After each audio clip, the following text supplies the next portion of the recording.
മലപ്പുറം തേഞ്ഞിപ്പലത്ത് മധ്യവയസ്കന്റെ കൊലപാതകത്തിൽ സുഹൃത്തുക്കളായ രണ്ടുപേർ അറസ്റ്റിലായി. മരിച്ച രജീഷിന്റെ സുഹൃത്തുക്കളായ അബൂബക്കർ, രാമകൃഷ്ണൻ എന്നിവരാണ് ഇപ്പോൾ പിടിയിലായത്. സമീർ ബിൻ കരീം നമുക്കൊപ്പം ചേരുന്നു മലപ്പുറത്ത്. സമീർ, നമ്മൾ വിശ്വസിക്കേണ്ട കാര്യം ഇവർക്ക് ഈ കൊലപാതകവുമായി ബന്ധമുണ്ടെന്നാണോ? SKN തീർച്ചയായും ബന്ധമുണ്ട് എന്ന് തന്നെയാണ് നമ്മൾ മനസ്സിലാക്കേണ്ടത്. ഇതിന്റെ അടിസ്ഥാനത്തിലാണ് പോലീസ് ഈ രണ്ടുപേരെയും അറസ്റ്റ് ചെയ്തിരിക്കുന്നത് എന്നുള്ളതാണ്. കഴിഞ്ഞ തിങ്കളാഴ്ച രാത്രിയിലാണ് ഈ രജീഷ് എന്ന് പറയുന്നയാളെ സുഹൃത്തായ ഇപ്പോൾ അറസ്റ്റിലായിരിക്കുന്ന അബൂബക്കറിന്റെ വീട്ടിൽ അവശനിലയിൽ കാണുന്ന ഒരു ഘട്ടമുണ്ടായത് എന്നുള്ളതാണ്.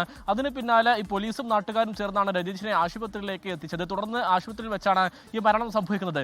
തുടർന്ന് നടത്തിയ പോസ്റ്റ്മോർട്ടം റിപ്പോർട്ടിലാണ് ഈ ഗുരുതരമായിട്ടുള്ള കാര്യങ്ങളുള്ളത് എന്നുള്ളതാണ് പോലീസിന്റെ കണ്ടെത്തൽ. പ്രധാനമായും ഈ ശ്വാസം മുട്ടിച്ചാണ് രജീഷിനെ കൊലപ്പെടുത്തിയത് എന്ന് പോലീസ് കണ്ടെത്തിയിട്ടുണ്ട്. മാത്രമല്ല ഈ വാരിയെല്ലുകൾക്ക് 3 ഇടത്ത് കാര്യമായ പൊട്ടലുകളുണ്ട്. മാത്രമല്ല ഈ മുഖത്തും ക്ഷതമേറ്റതിന്റെ മറ്റു അടയാളങ്ങളും ഒക്കെ തന്നെ പോസ്റ്റ്മോർട്ടം റിപ്പോർട്ടിൽ ഉള്ളതായി ഡോക്ടർ പോലീസിന് മൊഴി നൽകിയിട്ടുണ്ട്. ഇതിന്റെ അടിസ്ഥാനത്തിലാണ് ഈ രജീഷിനൊപ്പം മദ്യപിച്ചിരുന്ന അബൂബക്കറിനെയും രാമകൃഷ്ണനെയും ഇപ്പോൾ പോലീസ് അറസ്റ്റ് ചെയ്തിരിക്കുന്നത്.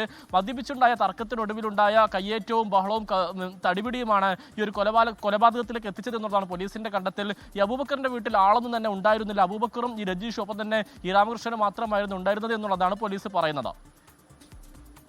Thank you.